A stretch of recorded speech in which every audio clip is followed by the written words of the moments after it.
A Los Angeles barber had an idea for the perfect murder. Nature would do the killing for him. Not a gun, not poison, not a knife. Snakes. Insurance, betrayal, murder. The language of what would become film noir was being written in real time. In 1935, it wasn't fiction.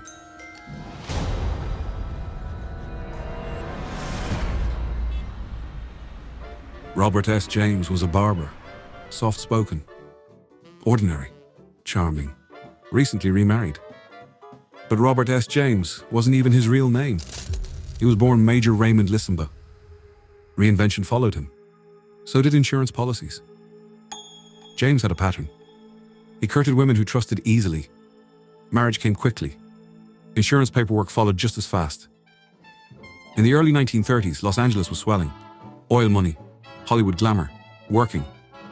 Class neighborhoods growing outward. It was a city where a man could disappear and reappear with a new name. And he did. When he married Mary Bush, a manicurist who answered an ad to work in his barbershop. A woman who worked around him, knew him, trusted him. And on cue, he quickly persuaded her to take out a sizable life insurance policy, $5,000. During the Depression, that was not small money. He found a willing accomplice, one of his customers, Charles Hope, a financially strapped ex-sailor who agreed to help for $100. Snakes weren't their first idea.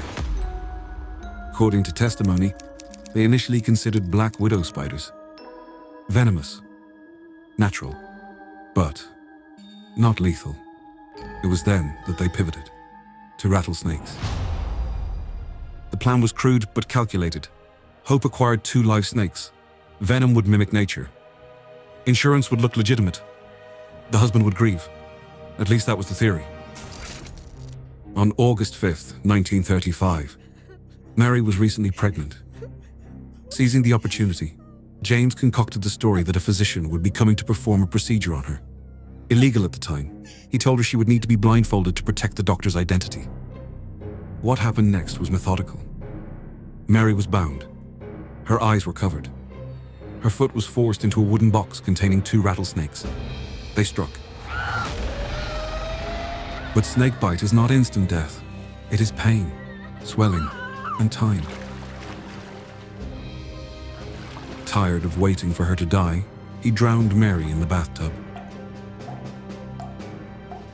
Hope moved her to a small fish pond outside, staging the scene as an accident, a tragic encounter with wildlife. And at first, it worked. Authorities initially leaned toward misadventure, but there were details. There always are. The plan unraveled because of ego. Charles Hope drank. He talked. He boasted.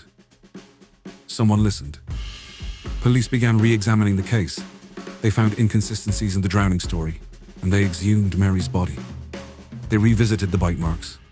They questioned the insurance timing. And then they looked deeper into James. Multiple marriages, questionable deaths, patterns. What began as a wildlife accident shifted into something else entirely. A staged execution using animals. The trial became spectacle. Live rattlesnakes were brought into the courtroom as evidence, at one point escaping, causing a panic. Reporters filled pages with the strangeness of it all. The public fixated on the absurdity, but beneath the absurdity was something colder. The husband measured pain against payout. When he was betrayed by Charles Hope, the jury didn't have to deliberate for very long. Guilty. He would be executed in 1942 at San Quentin Prison, becoming the last man California sent to the gallows. He had tried to let nature take the blame. Instead, the state did the killing. The strangest part isn't the snakes. It's the calculation. In 1935 Los Angeles, murder wore the mask of accident. And for a moment, everyone believed it. And Hollywood, where no crime goes to waste, found a new formula. Greed disguised as accident. Southern California as a stage for quiet betrayal. But in 1935, this wasn't cinema. And there was no second take.